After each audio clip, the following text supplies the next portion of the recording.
అమరజీవి పొట్టి శ్రీరాములు జయంతి సందర్భంగా ప్రకాశం జిల్లా సింగరాయకొండలో ఘనంగా నివాళులర్పించారు. ఈ కార్యక్రమంలో రాష్ట్ర సాంఘిక సంక్షేమ శాఖ మంత్రి డాక్టర్ డోలా శ్రీ బాల వీరాంజనేయ స్వామి పాల్గొన్నారు.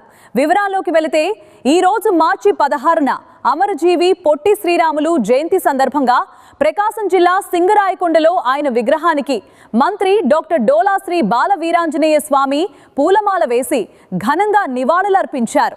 అనంతరం అమరావతిలో నిర్వహించిన పొట్టి శ్రీరాములు విగ్రహావిష్కరణ కార్యక్రమాన్ని మంత్రి లైవ్ ద్వారా వీక్షించారు. ఈ సందర్భంగా ఆయన మాట్లాడుతూ ఆంధ్ర రాష్ట్ర సాధన కోసం పొట్టి శ్రీరాములు చేసిన త్యాగం తరతరాలకు స్ఫూర్తిదాయకమని పేర్కొన్నారు.